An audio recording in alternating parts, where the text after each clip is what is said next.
Good afternoon, good afternoon, good afternoon, ladies and gentlemen. Welcome, welcome, welcome to the Ramon Preston Show. If you are coming on live, please do me a quick favor. I want you to hit that like button. I want you to hit that share button. And I want you to tag Lolly, Dolly, everybody, and let them know your boy, Ramon Preston, my squad, and the Ramon Preston Show. We're live right here on this beautiful Friday here in the beautiful Buckhead community of Atlanta. So welcome, welcome, welcome to the Ramon Preston Show. Please hit the like button, hit the share button, put in the comments what city you're watching me from. I love to find out where you are watching me from. I want to give a shout out to some of our viewers that are watching us from different cities. If you are watching us, please put in the comments what city you're watching us from. Shout out to Chicago, shout out to Virginia, shout out to DC. We have several cities that's been watching us. This week we've had some great interaction with so many of you. Naples, Florida, Melbourne, Australia, Sacramento, California, Anchorage, Alaska. We got people from everywhere that watch this show. So thank you so much for watching the show. Welcome to the Ramon Preston Show. Please hit the like button, hit the share button. Make sure that you tag somebody, invite them to join you to get some valuable information for your business, for your finances, for your future, for your legacy. Okay. Also, please make sure if you have already hit the like button, you've already shared the video. When I ask you to like and share and put the city that you're watching me from in the comments, of course, it's for me to get your support, but it's also for other viewers to get an opportunity to know where you're watching us from and that people actually watch this show and are getting value. I just got off the phone with a beautiful woman of God. She told me she lives in DC, and she said that she watches the show and she's gotten a lot of valuable information, and she just commended me and my team for what we're providing and producing to our community on a day-to-day basis. So thank you so much. If you haven't subscribed to my YouTube page, please, if you would be so kind, hit the subscribe button. I know sometimes it could be a pain in the neck. I don't know why, but some people just feel like giving away a subscription on YouTube is just very hard. It's easy to follow somebody on IG. It's easy to follow somebody on Facebook. But sometimes it's not as easy to follow somebody on YouTube. But I would ask that if you're getting value from the show, if you know the things that I share on my YouTube page, period, if these things are valuable, I'm just asking that in return, please subscribe to my YouTube page. If you're watching me from Facebook, follow me at Ramon Preston, and go to LinkedIn. We have a LinkedIn page at Ramon Preston. You can find me everywhere at Ramon Preston. So I certainly appreciate your support. I appreciate you watching the show. I appreciate you participating in the show, giving us feedback, and letting us know what city you're watching us from. Put it in the comments. All right, thank you. So welcome, welcome, welcome to the Ramon Preston Show. I'm your host, Ramon Preston. Every Monday through Friday, we show up here on this show, and my purpose is to share information with you that I know can help you properly start, properly structure, and at some point, properly scale your businesses, your ministries, your income streams. Whatever it is that you're doing, this information can be applied to that area of your life. So whether you're a W-2 employee, we have clients and students who are on fixed incomes using this information. You could be an independent contractor, a real estate agent, an insurance agent, a 1099, self-employee. You could be a minister, a business owner, a legitimate executive in a company, and you're just trying to figure out new creative ways to build a stronger infrastructure and to scale to next levels. Well, the information that I share on this show is really an extension of all the information I provide. We have a training division here at Ramon Preston Enterprises. We have a signature training program called the Millionaire Blueprint. And within that program, we have hundreds of training videos, interactive lessons, documents, and forms teaching you about starting and structuring holding companies, how to file and form your paperwork for those holding companies. We teach you how to run the day-to-day operations of your holding company. And we give you all the information for what you need to know with regard to holding companies. We teach you information on creative tax strategies. We show you how to literally minimize your tax liability, maximize your deductions through different trainings and different teachings that we do. We teach you on income categories. We teach you on the ABCs of financial literacy. We lean heavy on teaching you about accounting, at least the basic principles of accounting when it comes to your personal finances and your business. We have real estate investing courses to give you some understanding of how real estate investing works within your wealth building infrastructure. We have courses on sales and marketing and financial systems and operational systems. We want you to have an entire comprehensive understanding of what it is to literally start, structure, and scale a business operation. We have a coaching program. Our coaching division provides a one-year coaching program, and that coaching program that we have offers you an opportunity to work with my team and I for an entire year. We give you access to our training. We give you access to one-on-one coaching sessions. We give you access to our weekly coaching calls, to our quarterly workshops that we dig into the nuts and bolts of a lot of these concepts and principles, and we have other services and other programs as well. So I just want you to know that I'm validating what I share with you on this show. It's not just me Googling information and copying and pasting somebody else's content and then I'm coming on here acting like I'm the next great internet guru. No, what I teach is what I live in my personal life and is what I live in my professional business life. So you can rest assured, I know what I'm giving you, and I know it works because it works for me. It's working for so many students, so many clients. All you have to do is Google Ramon Preston Enterprises. Google Ramon Preston, and you should find Google reviews and information to show you that, hey, the man is legit. What he's giving us is actually something he's living. So I want to say thank all of you for being a part of the show today. And today I really want to somewhat follow up from yesterday. We had a Q&A yesterday where I answered a few common questions. A couple of the questions were critical because I had a few people criticizing me based on a few posts or a few videos or some content that they may have saw, and they felt like they disagreed or just questioned what I was saying in one of my videos. And I encourage that. I accept that. Bring it on. Because when you challenge me or when you bring me to the carpet and you try to figure out if what I'm saying is legit, hey, if it is, it is. If it ain't, it ain't. And I'm willing to be corrected. But when I'm correct, I'm going to come back.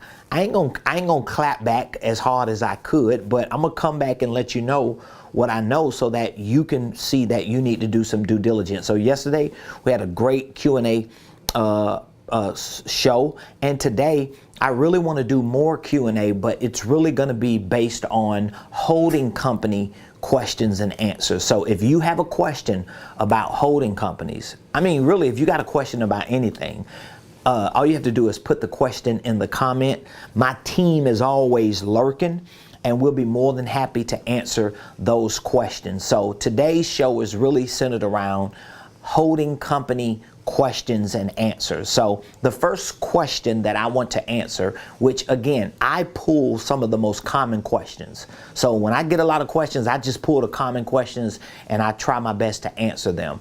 And if I don't answer a question that you might have, you can drop the question in the comments. You can call in and we'll take your question over the phone. You can literally reach out to me at any point and we'll be more than happy to give you as much information as we can. And we have courses and programs with all this information in it as well. So question number one on the holding company. How is a holding company used? How is a holding company used? This is the first question that I want to answer. How is a holding company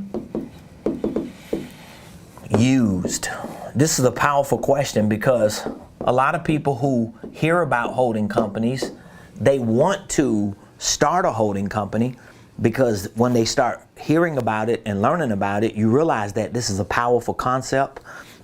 It's something that you should be utilizing within your business structure, but you don't always know how this holding company is used. Well, holding companies are used by businesses of all sizes and in all industries. Number one, many of the best known publicly traded corporations are actually holding companies, and many of the people buying their stock, this is something that you might need to think about. Many people that buy the stocks of a lot of these publicly traded holding companies don't even know and realize that they're investing in a holding company, not necessarily in an operating company. Like, here are some of the most popular holding companies that you might know about. Berkshire Hathaway, that's a holding company. That's Warren Buffett's company.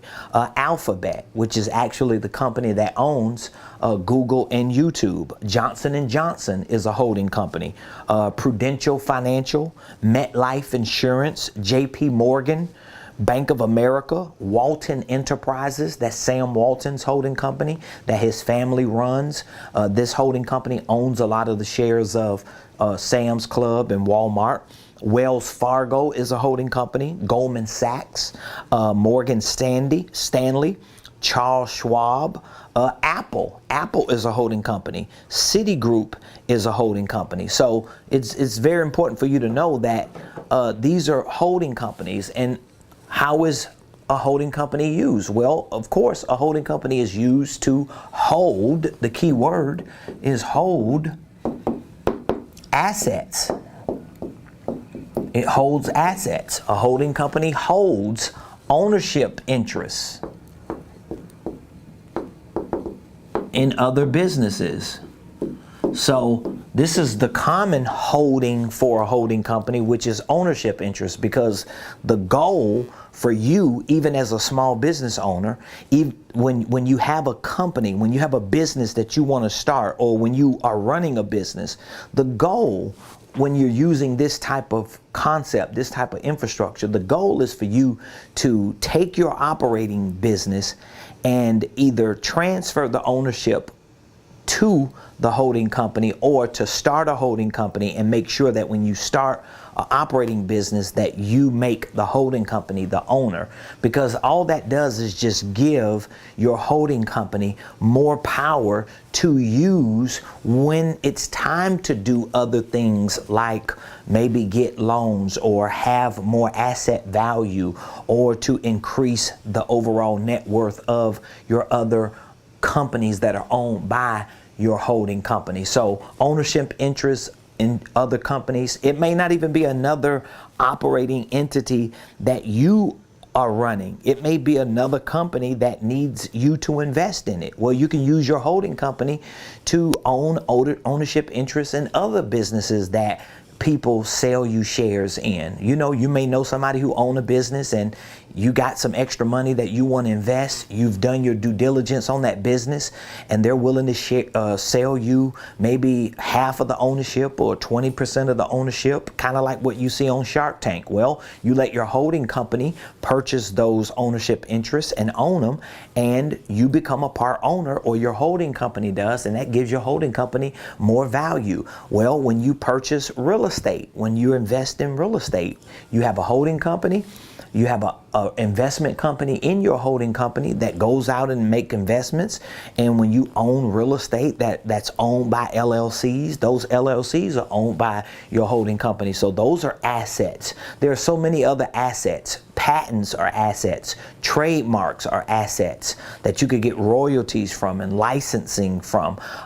Equipment can be assets. Copyrights can be assets. If you have certain formulas or certain processes, recipes, things that you have come up with, it's called IP, like intellectual property. Well, you can make sure that all of those assets are owned by your holding company. So this is how a holding company can be used. Another common way, and this is what I teach to a lot of my clients who are coaches themselves and educators, and they're getting into the educational space and training space. I encourage them to use their holding company to hold the operation of their consulting, or the operation of their coaching, or the divisions of their coaching and consulting and training. So my holding company owns and controls the operation of my consulting and my coaching and my training. So my coaching program that I talked about earlier, our Millionaire Mentorship Program, that's what we call it. It's owned and controlled by my holding company. My consulting division, what my wife and I do as business and real estate consultants, it's owned by our holding company. Ramon Preston University, which is our training platform that houses our School of Ministry, our School of Profits. It houses our Millionaire Blueprint, our business incubator, our licensing program. All of these assets are owned by a holding company, and that's how we use the holding company. So again, if you don't have a holding company, all right, I encourage you to start one. Yeah, I encourage you to start a holding company, and not just start one, but learn how to actually run it. Learn how to actually run it. Like, I have an entire program just teaching you how to start and structure a holding company, how to run it. It's a program. It's a whole program that literally gives you everything you need to know about running a holding company. And that's just one single program among many programs. So if you want to learn about that and you need information on it, be sure to reach out to me today. At the end, I'll give you a number that you can call or text, and we'll love to give you access to just that holding company course and startup kit if that's what you need. So the question, how is a holding company used? I just answered it, all right? I'll ask you another question. I'll answer another question because I get this a lot too. And again, I've probably got 30 questions just in my phone that I try to write down and put in my notes every time somebody asks me a question about holding companies, which, by the way, when I get questions like this, I always go back and I put them in our courses and in our programs. So what we do a lot of times is when we get new questions, we'll get 10 or 20 new questions, and it'll be some nuance that we hadn't really addressed publicly. Of course, I come on the show, I'll share it like I'm sharing it with you, but then we make sure that we tape it, put it in video form, and we put it on our university training platform. So for you, if you become a member or if you are a member of any of our training and coaching programs, you automatically have access to all this information in secure video-based form on our platform that you might not find on YouTube. I get a lot of people who tell me, I watch your YouTube videos. They're very, very valuable, and I learn a lot, but it's not until they get access to my online program that they realize, oh wow, it's more information on here. So, I mean, everybody's giving information on YouTube, but there's a lot of information that you don't even get and you don't even see until you get access to the platform. So another common question that we get, or I get, is what are some of the common documents that might be needed, or forms that might be needed for your holding company? Okay, so the first document or form that you're going to need is your operating agreement. It's your operating agreement. So, for example, if you go start a LLC, or if you let your cousin do a LLC for you, and they got your EIN number, right? And then they filed your articles with the Secretary of State, and you got your EIN number, and now you got your articles of organization, you could take those two documents and go to the bank and open up a bank account. But that doesn't mean you have an operating agreement. Your operating agreement is actually the agreement that you're going to have to spell out and to specify what this LLC is going to be doing. What are the do's and don'ts? What are the main things that make up this LLC? This operating agreement, some people don't think it's important, but it's very, very important. And so I provide this, all these documents that I'm talking about right now, we give them to you for free. We have them on there. You can download them and use them and repurpose them and print them out. You have them for life, okay? But an operating agreement is going to be very important. So, for example, when you start your holding company, when you start your holding company, you're going to need an operating agreement between you and your holding company. Okay? There's going to be an operating agreement that's needed right here between you and your holding company, because this operating agreement is going to spell out that you are the owner of the holding company, or you and your spouse, and what this LLC is actually designed to do. So it's going to be a single member LLC or a multi-member LLC. And the operating agreement is going to explain what this LLC is designed for. And the purpose of it, in this case, will be the holding company. So when you start an operating company, which will be other LLCs, you're going to need an operating agreement between the holding company and the operating company, because you're the owner of the holding company. The holding company is the owner of the operating company. So you're going to need another operating agreement. And every time you start another LLC that will be owned by this company, you want to draft the operating agreement. That's why you want to make sure you have one that you can just use and repurpose over and over again. So again, your operating agreement is your first agreement that is definitely critical. Operating agreement is critical to any LLC that you have. Okay, you don't need an operating agreement if you got an incorporation like a S Corp or C Corp or a nonprofit. But with an LLC as a holding company, you're going to need an operating agreement. Here are some other documents that are common that you would want to have in your library. An asset transfer agreement.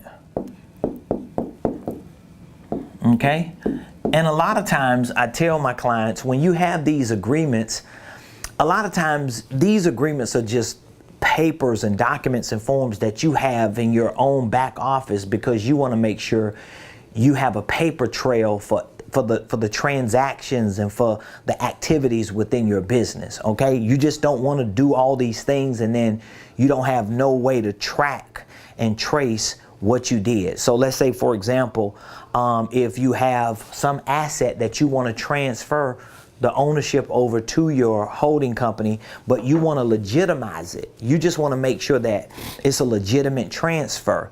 It could be a vehicle. It could be a piece of property. It could be a whole nother business. A lot of times you just want to draft that asset transfer agreement to have it, maybe to get it notarized and just put up so that you have at least a dated, excuse me, signed, notarized document specifying what you did. Now again, I'm not a lawyer. I'm not a legal expert. So you need to check with your legal gurus to, validate what I'm saying. I'm giving you just information and my experience that I've had working with people who understand some of these things, and I'm taking what I knew and I'm just sharing it with you so that you can have some game on it. Okay, asset transfer agreement. Another agreement is a lease agreement. So this could be for different purposes. You could have, of course, we're not talking about like a piece of real estate that you're leasing to a tenant. We're talking about, let's say, if it's a piece of real estate or a piece of equipment that your holding company is leasing to another operating entity that you own. That lease agreement will work in between that type of transaction, okay? Not necessarily you having a car and you leasing it to a customer, or you got a house or a trailer and you leasing it to a tenant. Those are different agreements you're gonna have that are like personal between or separate between you and the customer or the tenant. We're talking about a lease agreement that if there's certain equipment or certain assets that you as a holding company own and you want another entity to use it, but you don't want the other entity to own it, you just want them to use it, you're gonna use a lease agreement. Another agreement is a licensing agreement. Now I can talk about again, one of the reasons why I can talk about these types of agreements because I've paid lawyers to draft a lot of these agreements. Okay, even in real estate, my wife, she's a licensed real estate agent, so real estate is easy. But some of these other agreements, you're gonna get a lawyer to draft it, and you want to make sure the language is right. So that's why you want to consult an attorney or somebody who specializes in that to make sure whatever the transaction is that you're doing. But again, sometimes these transactions can be just between you and a company that you own, or your holding company and 2 or 3 other companies that you have under there. And so sometimes when it doesn't involve other people, it's not volatile. It's not a lot going on. So you can kind of, repurpose some of the documents that you get. But a license agreement is very, very critical. One of the reasons why I have a license agreement is because a licensing agreement is because I have a licensing program. So I provide like a business in a box to people. Like you can literally purchase my licensing program and you become a licensee. And with that agreement, you're able to use my content, my curriculum. You're able to take any information that I have and monetize it and sell it. You can host your own events based on my curriculum. You can sell your own courses using my curriculum. You can actually sell my digital programs and monetize it. But you're going to do that through a licensing agreement. And again, when you build enough curriculum and have enough content and information and programs and products that you can actually provide to others, then you do the same. Maybe you're an independent artist and you have copyrights, you got music, you got you got intellectual property that you can license. Maybe you're a cook and you got recipes that you can actually license. Well, you're gonna need that type of agreement, right? Okay, and then we have a service agreement.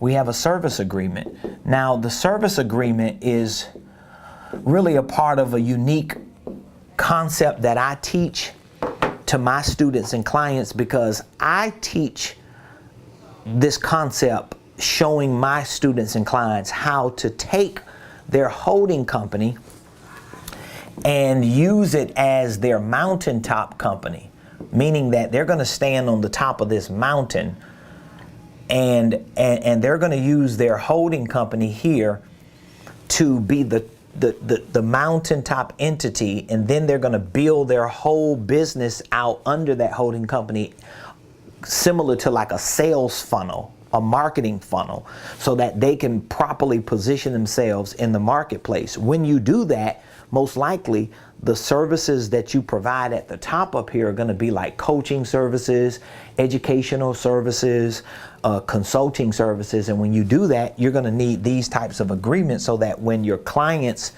and students are using your intellectual assets, your curriculum, and they're participating in your programs, there's some type of agreement between you and them that spells out the terms of that service. So those are just some of the common agreements that when you do start your holding company, you're definitely going to want to have in your library, which again, just in my one holding company course alone, I give you all of those courses for free. Matter of fact, if you are interested in just that course, or maybe you would like my entire Millionaire Blueprint, I'll just show you right here where all these courses are.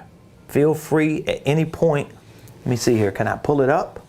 You could go to RamonPreston.com just so that I can show you where exactly is all this information. So let me go to my main website, we're going to click on training.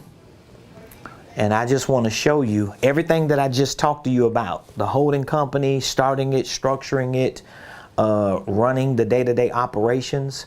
You know, I don't want you to just start a holding company. I talk to a lot of people who they tell me, oh, I got an LLC, I got a holding company, or I got an LLC, but I want to start a holding company and I need to know how to rearrange it, but they're not educated on how to actually do it and how to run it so that you could be successful in it. You don't just want some LLC paperwork filed with the Secretary of State and you can't do nothing with it because you don't know what to do. All right. So here, this is my Millionaire Blueprint, by the way. This is my signature training program. We have hundreds of courses, lessons, dozens and dozens of video-based curriculum on here. But this is my holding company course right here. This is just one of the many courses. I just want to show you, like you can literally go to this program. You can go to the Millionaire Blueprint and you can literally go to the holding company course. You can open up the modules and you can look and see what kind of modules are in here. What exactly am I teaching in here? And what are you actually learning? But you see all this information I have right here, the 5 common documents for a holding company. So you literally have the PDF version of what I just told you. There's a asset purchase agreement. There's an equipment lease agreement. There's a residential lease agreement. There's a loan agreement. There's a LLC operating agreement. There's a consulting agreement. We even have a link that you can use for any other agreements that you need. Just that alone is valuable. And here's a do-it-yourself startup kit. So I literally have walkthrough videos, tutorials to show you how to obtain your EIN number and what wording you need to use to specify that this LLC that you're obtaining an EIN for is actually a holding company. Because the IRS don't have a category for you to specify it's a holding company. Most Secretary of State portals, when you file for your LLC paperwork, they don't have a NAICS code saying it's a holding company. Some states do, but some states don't. So you want to know what you need to put in there. So we provide all that for you right there. And again, if you want access to that course and this program, just text the word millionaire to 404-478-7213. Here's what happens. Here's what happens a lot of times. A lot of times we have people like you who purchase my Millionaire Blueprint and really just purchase it just to learn about the holding company. But once they get access to the blueprint, they realize that there's more information in that program to help them learn other things. That's why I always encourage you to take a look at all the courses in that Millionaire Blueprint before you just decide to buy a single program. Because what happens is I have a whole financial literacy program in that Millionaire Blueprint, teaching you about the ABCs of financial literacy, teaching you creative cash flow strategies, teaching you about the income ladder of success and how to think like a millionaire and how to position yourself financially to become a millionaire. I have a whole course teaching you creative tax strategies, showing you like details on how do you actually minimize your tax liability. I share with you probably 100 different business deductions and tax write-offs that you can use. Now, of course, this has to be validated with your tax person, but what you're going to learn, if you haven't already learned, if you have a CPA, you're expecting them to do stuff that they don't do, and you like, why y'all ain't tell me this, or why y'all ain't do this? Because you didn't get educated on how to run your own business from an accounting perspective. You didn't learn the things you needed to learn to know how to track and trace and forecast financially yourself. These are things that you have to learn yourself as a business owner that the professional is not going to teach you. They're going to make sure what you're doing is actually legal and right and correct and compliant, but you got to be able to do it. You can't just go to them every once a year and think that they're going to fix all your problems. So anyway, if you want access to that, just text the word millionaire to 404-478-7213. So what do you think so far? Did I give you some good information just on those 2 questions that I've answered? I would love to get some feedback from you. Just put in the comments what you've heard and what you've learned so far from those 2 questions. So first question was, excuse me, how is a holding company used? The second question was on the most common documents you need for a holding company. Here's some other common questions that I get. Can a holding company own a nonprofit? No, not that I know of. A holding company can't own a nonprofit. But again, if you're like me and you own a holding company and you also want or either own or run a nonprofit, there's a way that you can position yourself so that you're not creating mixed messages in the marketplace. Okay? So that's something that you got to learn. I teach these concepts not just in my training program, but I teach it in my coaching program. You got to learn how to, this is what you got to learn how to do. So let's say if you have a nonprofit, and you have a for-profit.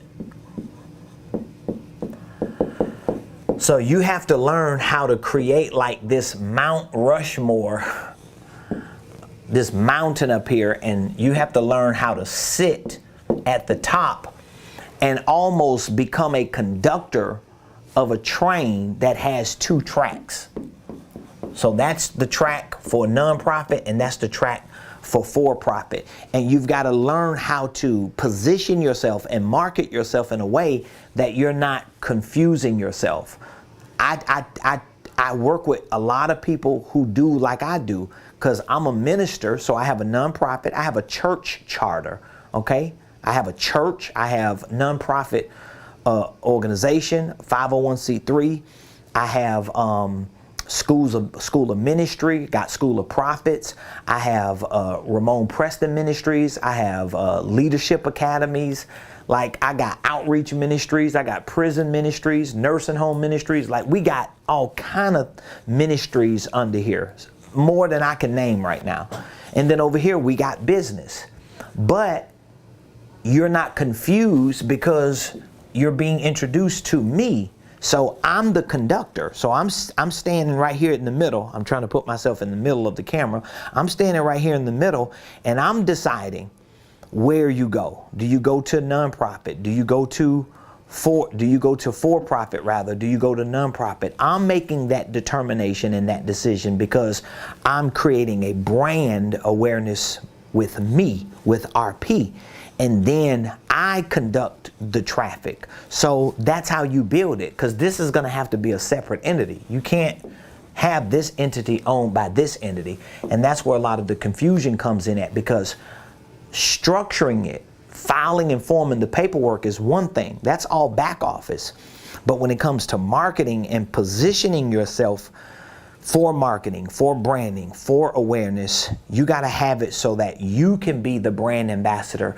And if you have a nonprofit and for-profit, you conduct the traffic. You manage that, not some marketplace that does it. Okay, so that's the answer to that question. Another question: why do you consider owning a holding company a form of asset management? So I got that question. Why do you consider a holding company a form of asset management? Because see, I consider owning a holding company a form of asset management. Well, because a holding company is an asset manager. So if you're here and you have a holding company here, okay, this is your holding company, And then your holding company owns an operating entity here, and then it owns another operating entity here, and then it owns a real estate investment company here, and this real estate company owns properties here. And then you have a whole licensing division where you have royalties and rights and other stocks and bonds. Let's just say, for example, this is some type of investment company for stocks and bonds or royalties or whatever. Well, all of these are assets.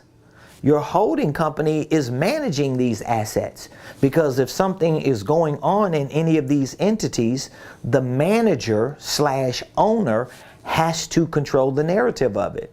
When money is coming in and out of all these entities, who is pulling the strings? The holding company is deciding where money is being reallocated. Where is it being distributed? How do we minimize taxes over here, maximize profits over here? All that's happening up here for all these companies.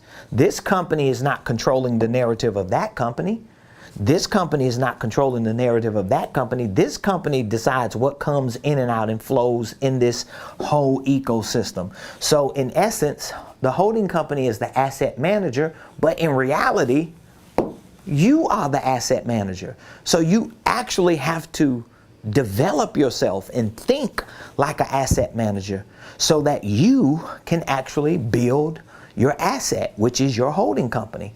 Even if you're not running these operating entities. Most small business owners are running these entities as well as this, but as you continue to grow, you build a staff, you build a team, and at some point you start exiting these roles because you're becoming better and better at it as long as you're making money while you're doing it. So that's why I consider a holding company to be a form of asset management. So please give me some feedback on what you think. What was your biggest takeaway so far? I would love to know, like, what is your biggest takeaway so far? You know, I'd be throwing a lot of information out here, so I would love to know what your biggest takeaway is, and if you're learning something about holding companies. I got a couple other questions I'm gonna cover before we go. Okay. That was pretty good. So next question. Should W-2 employees and 1099 contractors own a holding company? So that's the question.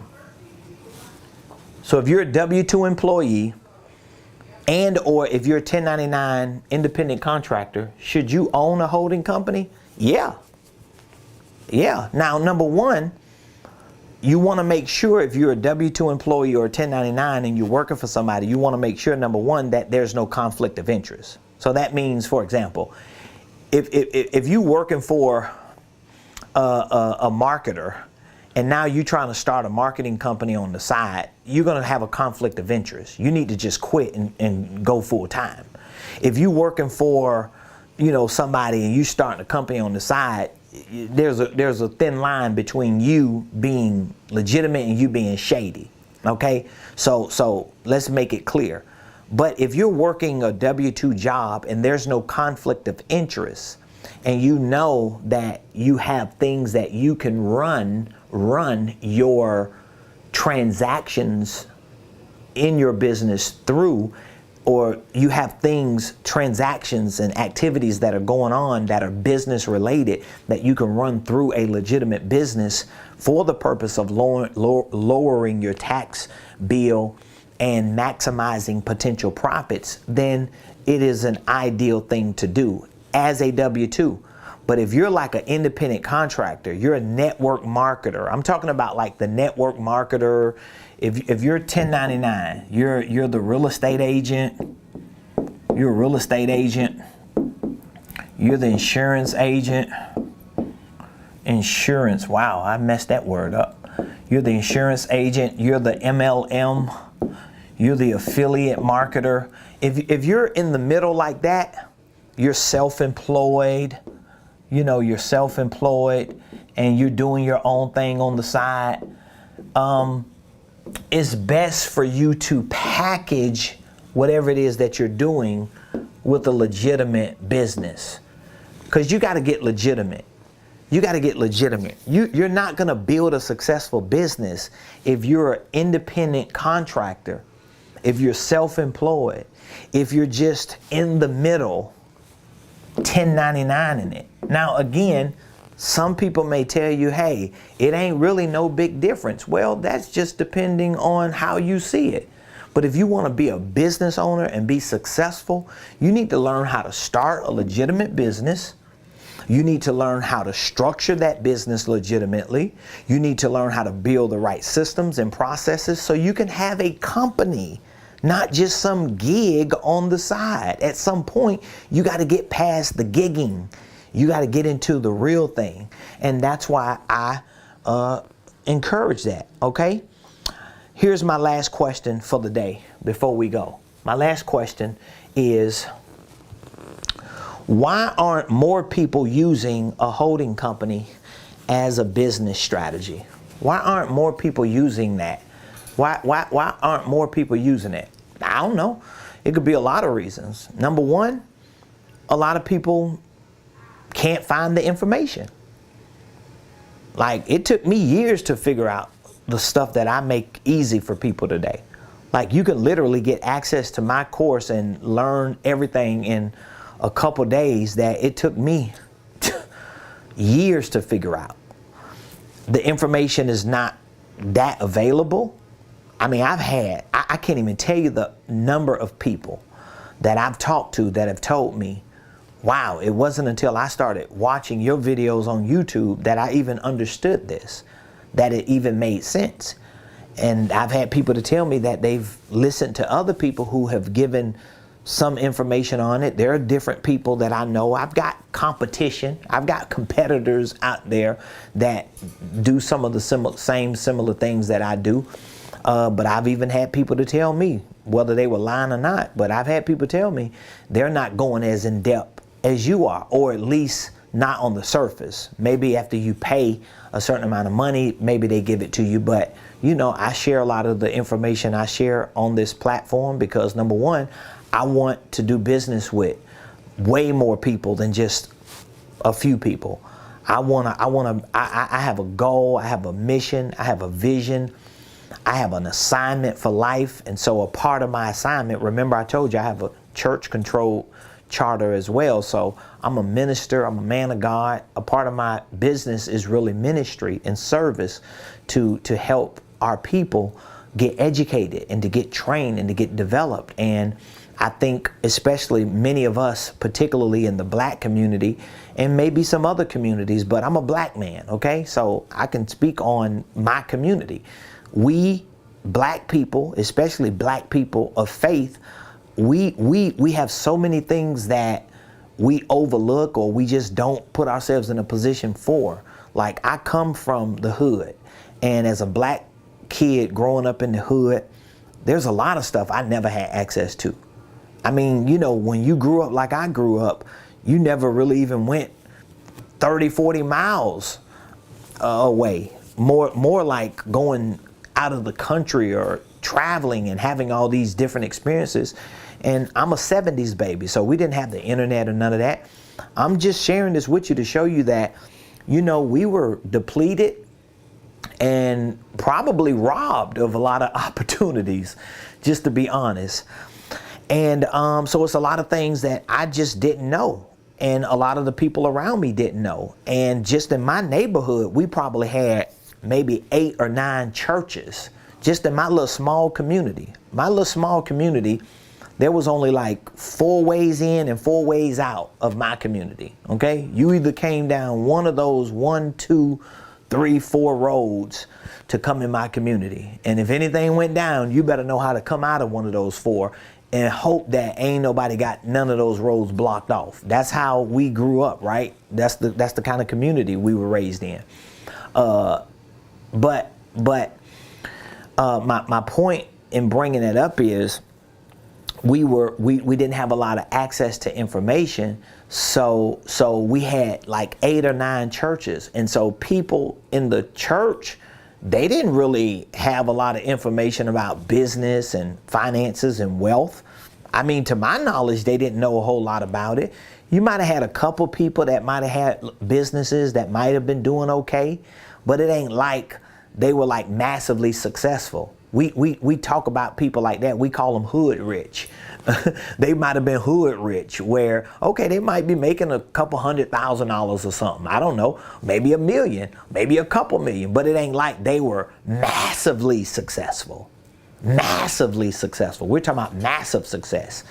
We really didn't see that. We might have saw that on the other side of the tracks when you went to the rich neighborhoods where all the poor people worked, but we never saw that. And so this is why I share a lot of the information with you. So if this information is valuable and you know you would like to have access to that program, or maybe you just have some questions about what you need to do moving forward. You might have a LLC that's already started, and now that you know you need a holding company, you might just be wondering, like, what do I need to do? Do I need to end this one, like close it and start a new holding company and then a new one? Well, we can answer those questions for you. We have the resources, we have the solutions, we have the services to answer those questions for you. And again, even if you're not ready to hire me as a consultant, or maybe you're not ready for a coaching program that's extensive as the one that I provide, maybe just having access to the information about holding companies and starting to educate yourself and learn could be very helpful for you. So if that's the case, in which it may be the case, just text Millionaire to that number and we'll reach out to you. Once you text Millionaire to that number, I'm gonna reach back out to you, my team. We're gonna ask you a few questions to help identify with where you are, what you wanna do, and we can direct you to what the next steps that you need to take. Okay, so thank you all for watching the show, for joining me today. Today is Friday, and I'm excited. We have an amazing weekend that's coming up. We have a lot of great things that are going on. If you're interested in being a part of any of the programs and events that we have going on, feel free to just reach out to us. We'll be more than happy to give you the information on them. So again, I want you to text Millionaire to 404-478-7213. That's what you should be doing right now. Do you want to be a millionaire? Do you believe you got what it takes to be a millionaire? Well, if you got what it takes, and if the only thing is missing is information, is the right tools and resources to show you how to get there, then you just need to text Millionaire. So you're not lacking information, you're lacking the commitment to text Millionaire to that number. So thank you so much for joining the show. I'll see you Monday, same place, same time, right here, 12 o'clock noon Eastern, on the Ramon Preston Show. Be sure to leave a comment, leave a comment, leave a comment, leave a comment. Leave some feedback in the comments. Put what city you're watching me from. And please subscribe to my YouTube page.